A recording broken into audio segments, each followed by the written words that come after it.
Welcome back to Harbour Unboxed, Part 3, November Q&A. I feel like this is the third one. Do I need to explain much beyond that?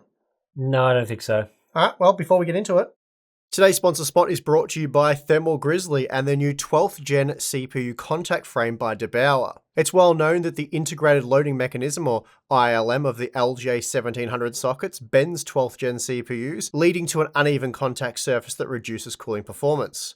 Solving this issue, the contact frame replaces the ILM, allowing for a much more even contact with the CPU's IHS and the base of your cooler, which in turn reduces operating temperatures. Installation's quick and easy, and thanks to the use of anodized aluminium, the contact frame is non-conductive.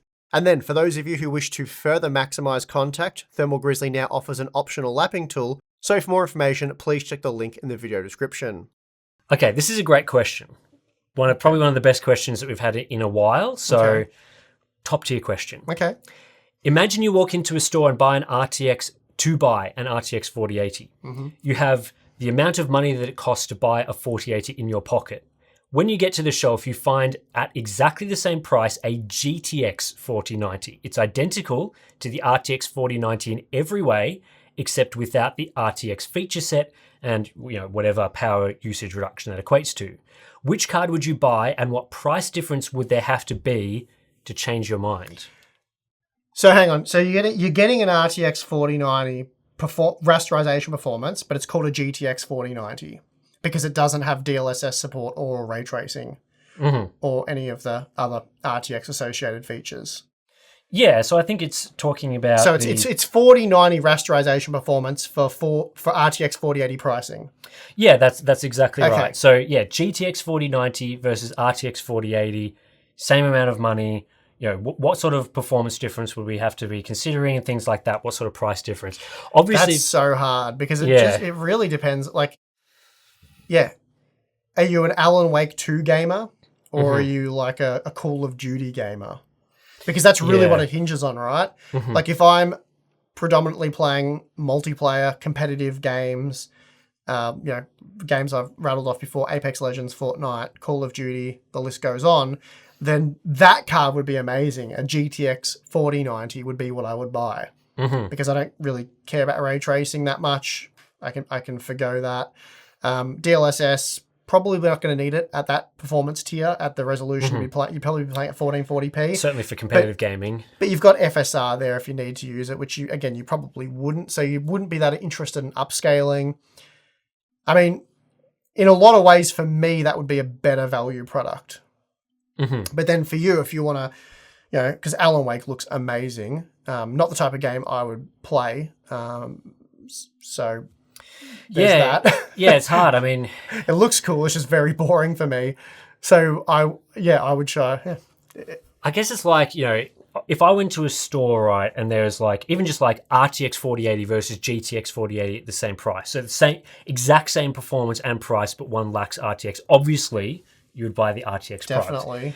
So the question then becomes how much more expensive can we go on that sort of same price before I'm starting to feel like I'm missing out the RTX feature set by getting the GTX product.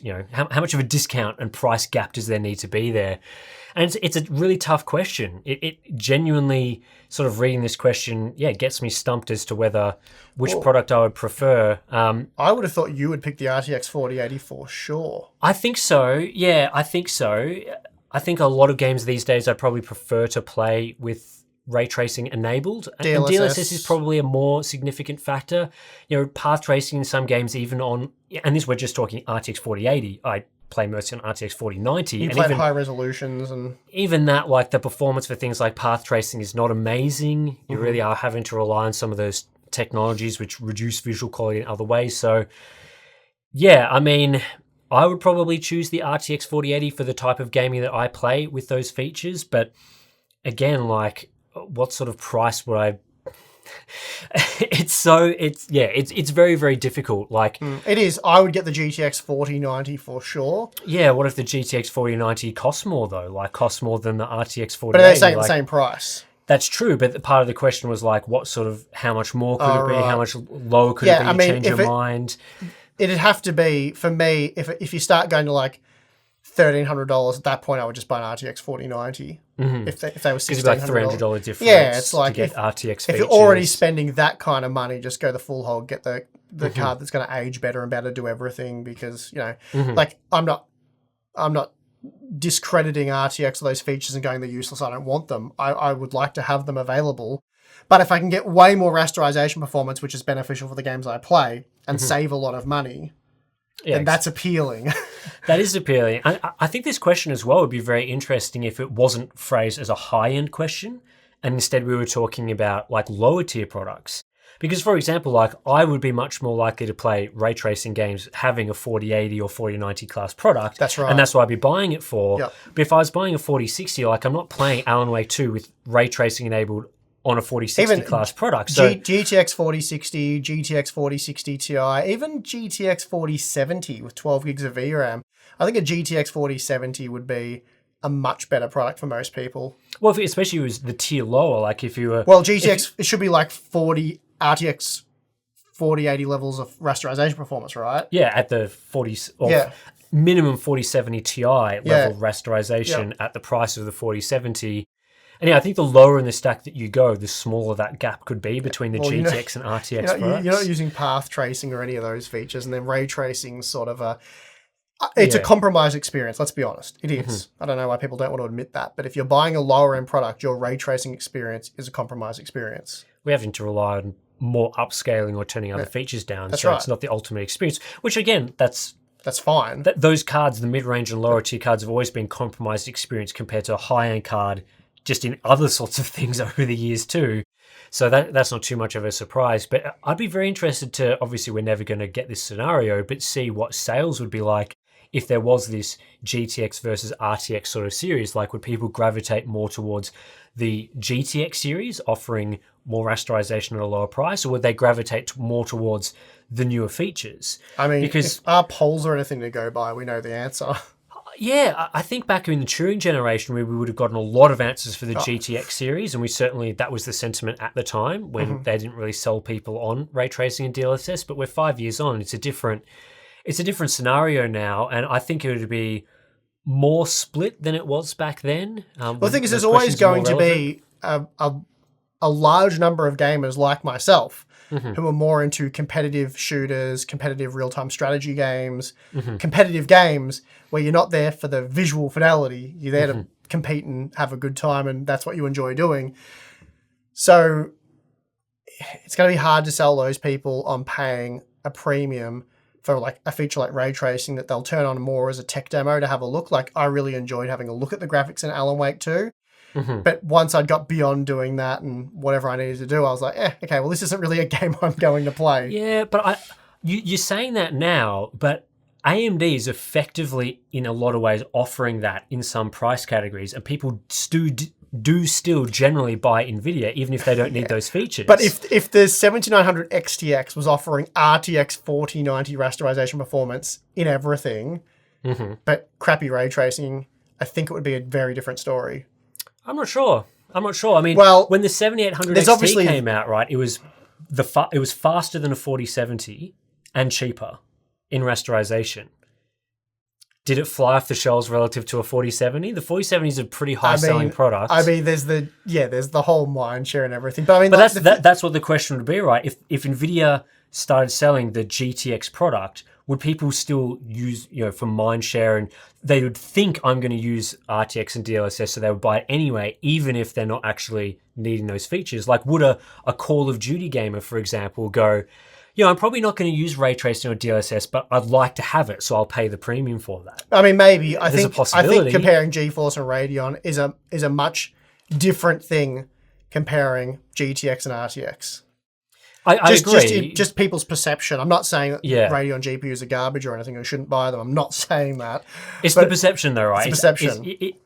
NVIDIA GTX would have a higher brand perception than AMD Radeon, because that's just the way it is at the moment. Yeah, no, it's definitely true. And hey, look, there's some real reasons for why that is, and AMD's largely to blame for that. But I think this is why this question was so interesting, is that there's just so many angles that you can look at it from. And again, we'll never really know how the market would respond to something like that. That's what makes it it's an interesting / simultaneously frustrating question. So I'd love to hear your comments in the description below. Would you buy the GTX product, the cheaper but faster rasterization product, or would you buy the RTX product that's a little more expensive but gives you the RT and AI sort of features? So let us know. Yeah, and then we should do a poll. We should do a poll. Not that it matters. There's really not much to learn from it, but it's just Be sort of an interesting, interesting for sure. thing. Why are technologies like negative PBO offsets for current AMD processors not automatically applied by motherboard manufacturers? Seems like a cheap and easy way to either provide single-click power savings or performance enhancements, especially when almost every 7800X3D, for example, can hit at least a -20 offset on all cores. Do they have a single-click feature in Ryzen Master for improving that? I thought they did. But having said that, I'm not super familiar with the software. I generally only sort of delve into it for reviews, and the gains are minuscule and not worth it. So is the question, why don't they just apply it anyway by default, or is it just make it an easy option to do it? Yeah, like why do motherboards not automatically apply it? Right, okay, yeah, that's a very different thing than what I was thinking. Well, the reason is stability, really, and you don't want motherboard manufacturers doing this, because we've seen things where motherboard manufacturers may alter things, and then you end up with, in extreme situations, burnt CPUs and damaged motherboards. You really want a very clearly defined specification from the CPU manufacturer that, you know, dictates power and all that sort of stuff. So they run within tight tolerances, or tight tolerances that are quite loose, if you know what I mean. Like, yeah, it's a firm specification that allows a lot of things to work under that specification. Yes. So by undervolting, the very worst silicon may still just work, but then it may still just work under 20-degree, 21-degree ambient temperatures, for example, in well-ventilated cases. But then someone takes it up north, and I don't mean like North Pole, I mean like North Australia, or Northern Australia, and it's in 30, 40-degree ambient temperatures, which some people do game in, and then stability becomes a problem because you know the tolerances aren't there. So the reason why they design things the way they do is so it works under varied conditions without and different types of hardware associated with it, whether it be memory or motherboards or whatever. And it's a big problem on Intel's platform, in my opinion, like their loosely defined power, which they've sort of cleaned up, but hasn't really helped with, I think it was 12th gen, they introduced the PL1 equals PL2 for K-SKU parts. Anyway, you can go out there and buy a Z790 motherboard, and the thing may be, after 60 seconds, it may revert to 250 watts, or it may go to 280, or it might be at 350. It's like, it's all over the place. So there really needs to be a clearly defined stock out-of-the-box specification for those CPUs, and there just isn't. Whereas AMD's CPUs, for various reasons, are a bit more controlled in that sense. And AMD doesn't want these loose specifications where, they're automatically applying an undervolt and then it crashes systems, because even if it's the motherboard manufacturer that's, making that decision, AMD will be blamed for the stability problem. People will be like, well, that was the AMD CPU's fault or the AM5 platform's fault. And we've seen a lot of cases where people, complain about the platform in general of a certain type of processor. We've seen people, just recently on Twitter, a few people complaining about, hey, AM5, not very stable, maybe less stable than LGA 1700. Not that we've seen any evidence of that. And it's all based on, very specific configurations that may be running, a little bit out of spec, or maybe someone's doing a PBO offset and then making their system crash and then being like, hey, AM5 kind of sucks. It's like, well, you're running it out of spec now on that particular platform, or maybe there's just a certain incompatibility with that type of configuration that you're running. And it always goes back to AMD or the CPU manufacturer, Intel, if it's an Intel platform that gets blamed for that. So AMD very much does not want these automatic overclocking, because undervolting is effectively overclocking in the opposite way. They very much don't want those things to happen. As you say, they want the spec to be very defined, the motherboard manufacturers to follow it, so that when they test all their CPUs, they know, hey, they're all going to work under this spec. The motherboard manufacturer implements that spec, therefore all the CPUs should work. It's nice that a lot of CPUs can use that sort of offset effectively, and you get, runs a little bit cooler and stuff. It's very nice, but you don't often hear about the 5% of CPU owners where that sort of thing doesn't work, and that's really the people they're trying to cater for by not doing those things automatically. Yeah, I mean, there's some gamers as well that will put up with a mostly stable system. Oh, that's right. Yeah. So, if it crashes once in a while, and they can attribute that to, it just crashed, it's Windows' fault. But it turns out that it was an undervolt that will, once every few months, rear its ugly head or whatever it may be. Well, how often have we heard about questionable overclocks of like, hey, my CPU can do this frequency or this frequency memory, or it can do this offset. And then you look into it and you test it across a range of different configurations, and it turns out that it's unlikely that a large majority of CPUs could do that because you put it through a much more rigorous stress test than running Cinebench once. And you figure out that, after 2 hours of heavy AVX usage, that it crashes the system and therefore isn't actually stable, yet it's being talked about as stable, which is, again, it's quite common that could happen for gaming, which is typically a lighter CPU workload. It doesn't necessarily cause those issues to come about. So, very much overclocking should not be sort of an automatic thing. The stock settings are there for a good reason, in my opinion. All right, Tim, this one's pretty to the point. Is Threadripper too expensive? I mean, it's very expensive. Is it too expensive, though? It's like the 4090 thing. I mean, I want it to be cheaper because I want more people to have access to it. I want more people to enjoy it. That's kind of the annoying thing about the PC platform. Like, we get to play with all this awesome hardware, and I want my friends and other people to be able to enjoy it, and not just be like, come over and check out the 4090, how cool it is. And, I mean, Threadripper, I really think this was covered in my review of Threadripper. It's like, you don't necessarily need it. Like, if you're a professional and you need all the cores and PCIe lanes, you can generally afford to buy it, write it off in your tax or whatever it may be. But 7950, 7950X 3D, relative Core i9 14900K, they're all high-end flagship desktop processors. They're all very powerful. They allow you to work with very high resolution footage and encoded at pretty impressive, top performance speed time these days compared to what you used to have to do. So there's not much you can't do quite well with a modern high-end Ryzen 9 Core i9 processor, and they're very affordable. So to go beyond that, it kind of makes sense. And then they're obviously wanting to make all those fat margins on the Epic server stuff. So they can't be like, here's pretty much an Epic server, but we're just going to call it prosumer or HEDT type thing and charge almost nothing for it, because people will just buy those. I know there are some reasons to get the workstation above it, but a lot more people would save a lot of money, and that's not really what AMD wants to do.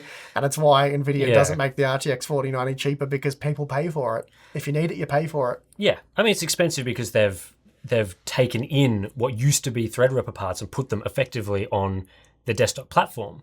When Threadripper first came out, 8 cores was the maximum you could get on AM4. Over time, they increased that to 16 cores. It opens up a lot more opportunities for people that need a powerful CPU for, work type applications.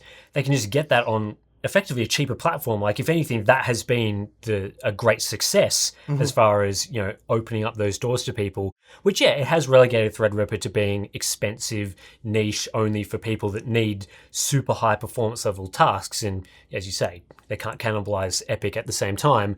But I think it's not too much of a concern. Like, it'd be very much a concern if the 7800X was the fastest AM5 CPU that you could get. Yeah, like 8 cores on the desktop. And then it went straight to like a $2,500 32 core that you then have to spend $1,000 on the motherboard. You have to get specific memory. That would be a really bad scenario, because there'd be that clear middle point where someone maybe could spend $700 on a CPU, but can't go all the way to $2,500. That would be bad, but really that's not the case. So I think the Threadripper prices in general are pretty justified, and the people that would need that sort of processor can probably afford it. When shopping for a new motherboard, how much value would you put on PCIe 5.0 support? Would it be worth it for future proofing? How much value do I put on it? Like, I think people in the Discord have asked me this directly before, and my answer's always sort of been, look, if you can get PCIe 5.0 support at the same or roughly the same price point, then probably a feature worth getting because we don't know where the AM5 platform is going to go. So will that be of benefit in years to come? Maybe. I mean, we don't know. Is it beneficial right now? No. So you wouldn't pay a premium for it right now because you can't really take advantage of it. So yeah, my answer is pretty simple. Don't pay a big premium for PCIe 5.0. So if you found two motherboards that have acceptable VR and performance, they have all the features you want, but one has PCIe 5.0 for the primary M.2, for example, and the other one doesn't, but they're the same price, then probably get the one that has PCIe 5.0. But if you're paying, I don't know, a fairly large percentage, whatever you deem to be quite a large price increase, then probably not worth it. Yeah, makes sense. That's it, really. All right, this question is in sort of the reverse of a question that has been asked somewhere in the Q&A series. It goes about in the opposite direction. It's a ray tracing focused one rather than a rasterization focused question. Anyway, would you like it if new generation of NVIDIA GPUs heavily focused on ray tracing gains? So, if the 50 series had a 60 to 70% higher RT performance gen-on-gen gain, with similar pricing to the current generation, but the rasterization side of things was only improved by 10 to 20%. So very small rasterization gains with quite healthy ray tracing gains, which I'm not even sure that's really possible. Yeah, I mean, it depends how decoupled the ray tracing side is from the rasterization side of the cores. So, if they can beef up one side and neglect the other side, maybe that's possible. I guess from my perspective, I think that would be, obviously the ideal goal would be to improve both, so you get a gain in both areas. I think if they were going to choose focus on rasterization or focus on ray tracing, that would make more sense to focus on ray tracing. I think closing the gap between ray tracing and rasterization would help a lot to get people to use rasterization more, not just from ray tracing more, not just from a gaming side, but also from a developer side, because there'll be less cost to turn it on compared to rasterization. We can start to see more impressive visuals, which has been a big criticism of ours from ray tracing over the years, has been you turn it on, the visual improvement is not significul and it really hurts performance. Obviously, that's not the case for every game, but there are certainly lots of examples of that. More so of that than... Especially the games that just use RT shadows, it doesn't really do anything. The F1 games, something like that. Yeah, those sort of titles. So I think, the focus moving forward for cutting-edge AAA games, which is really where you need the big performance uplifts, should be more focused towards ray tracing. But at the same time, we're seeing a product like a 4060, I think, has insufficient ray tracing and rasterization performance. So you wouldn't want that product to suddenly be kind of neglected. Like, you wouldn't want to push a 4060 to give it more ray tracing performance, but not quite enough to really run ray tracing in a significant way, but then not give it enough of a boost for rasterization to make people buying the card for that type of experience to give them a good enough performance gain. So they're kind of juggling a few things there. Certainly a 4090 with like 70% more ray tracing performance would be excellent for people buying it for the Cyberpunk's Alan Wake type of games and all the games in the future that will head down that path. But yeah, I don't know, like, what would your thoughts be in sort of an unbalanced ray tracing focused card like that? You brought it up. My major concern was the entry level to mid range to even sort of the what you call the sort of the high end, which is 4070s. It's $500, $600, right? Yeah, TI models, 800s. That's still very yes. I guess easy way to put it these days is just sub $1,000 graphics cards, right? They're the ones I'm concerned about because at times we like to make a big fuss, or others like to make a big fuss about path tracing and ray tracing, how exciting it is and what it can do. It's like, sure, if you've got a 4090, that's kind of cool. And NVIDIA hopes that all those buzzwords and things filter down and influence the people at the more mid-range. But really the experience they're getting and what they can enjoy is very different to what people who are buying a 4090 can enjoy. And it's even the same thing with DLSS. Like, early on, DLSS was heavily analyzed by the media at 4K. Like, I saw a lot of that. And Admittedly, I did a bit of that myself. Like, not that I did any analysis on our channel. I mean, just my own personal use. I think our analysis was, we did cover all the main resolutions, but the focus was definitely on 4K and still is to this day, really. Well, my personal focus was 4K because I had a 4K monitor. But then as you started to explain, wow, this looks substantially worse at 1440p and then quite bad at 1080p, so bad that I would not recommend using upscaling of any kind at 1080p. And then I started looking into that. I'm like, oh, yeah, 1080p very bad. Like, do not recommend that.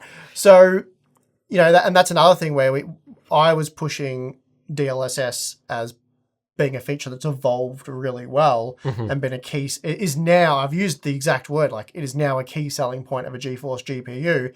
And I was sort of painting that with more of a broad brush, sort of applying that to all of the product stack.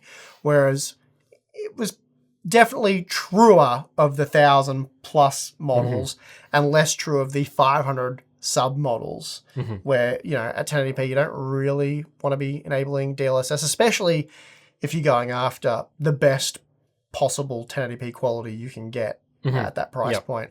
So yeah, few things to be aware of with those features that get tested on the high-end cards. Yeah, I mean, like a 4060 Ti, for example, at $400, if that had plus 50% ray tracing performance, it's still not really close to a 4090 in terms of its overall level of ray tracing performance. So it's still not going to be that good at path tracing. It would be pretty good. It'd be pretty good for normal ray tracing, non-path tracing in a lot of games, which aren't as heavy as the path trace games.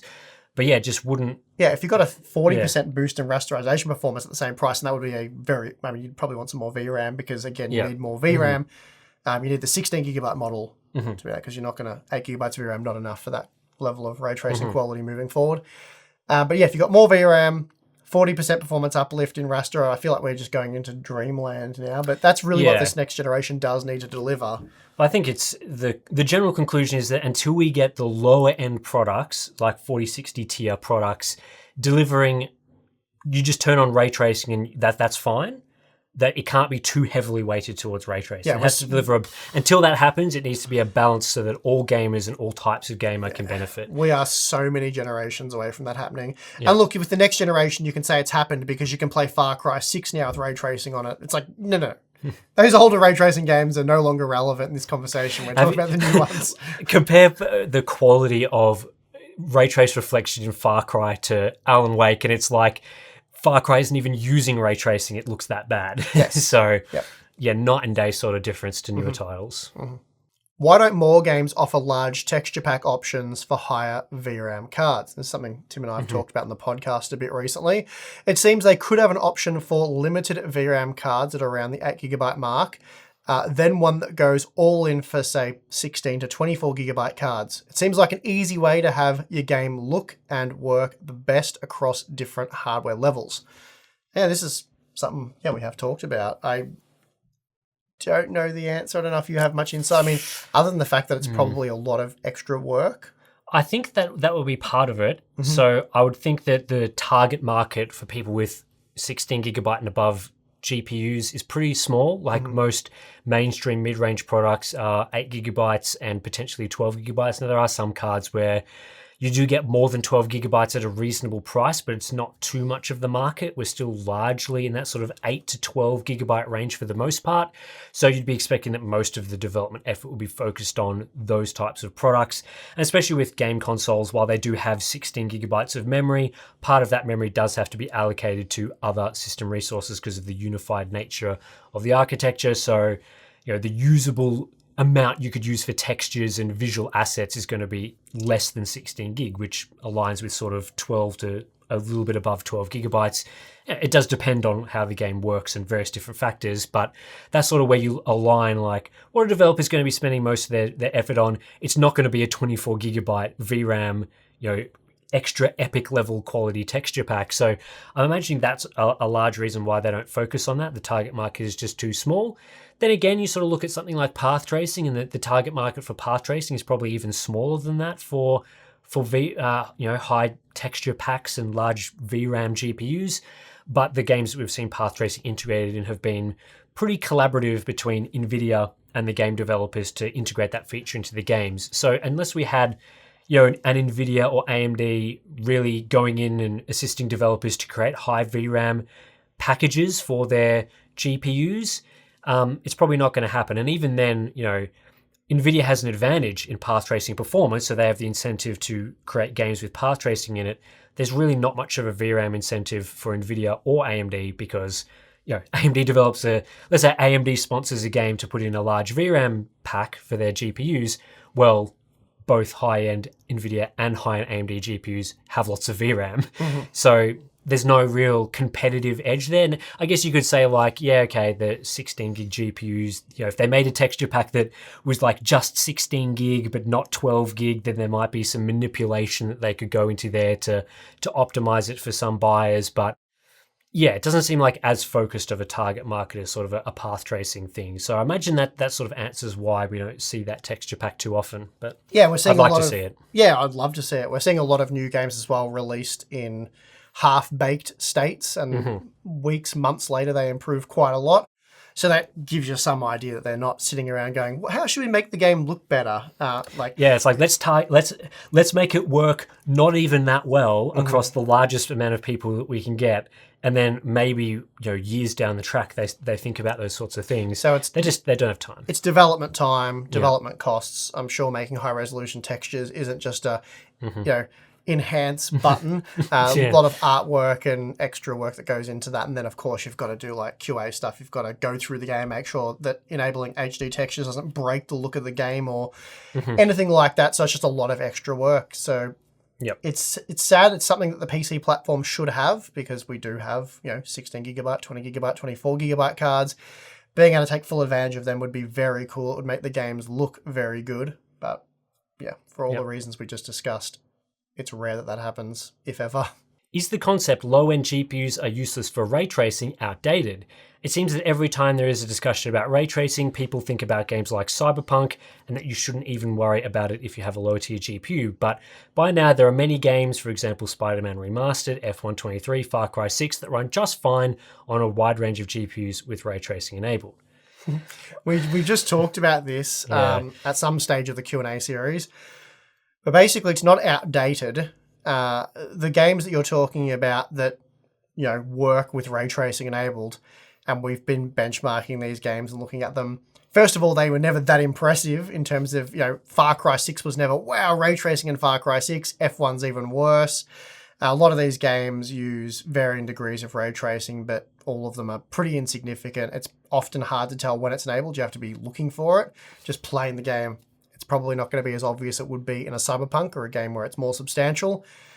So they're more older generation ray tracing games for a start, that you would kind of just assume that new current generation GPUs work in the older stuff.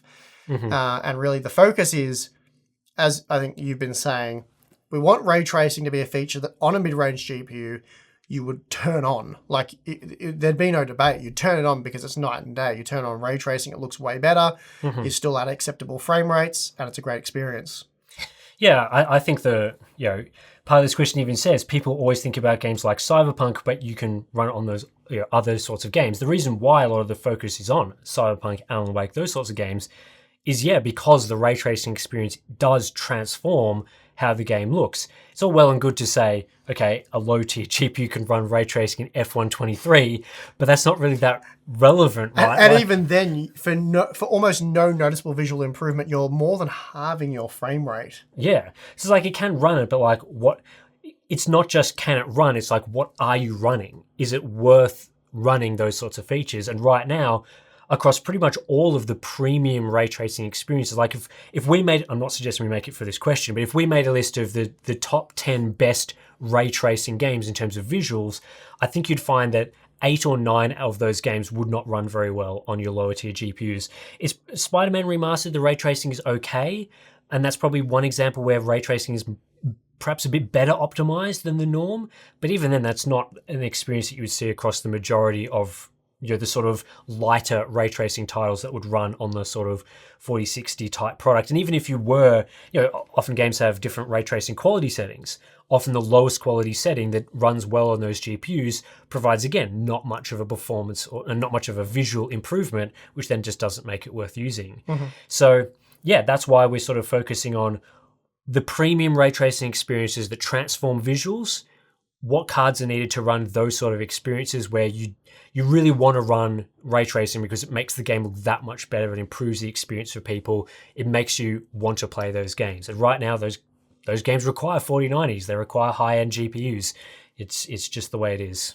And that concludes our epic 3-part series of the November Q&A. Damn it, I'm doing that thing where I oversell it, aren't I? So it's too late now. They've already watched it. At least I didn't do it at the start and tell them this was going to be an epic episode. Yeah, that's right. It was just you and I dribbling about the same sort of stuff that we like to do. But yeah, hopefully you guys enjoyed the dribble. Another month of it. Here's to another following month of it. The next one will be fun, though. Christmas edition. Oh, yeah. I'll get Tim wearing a hat and everything. It'll be fun. Get a Santa hat. Nice. Yep.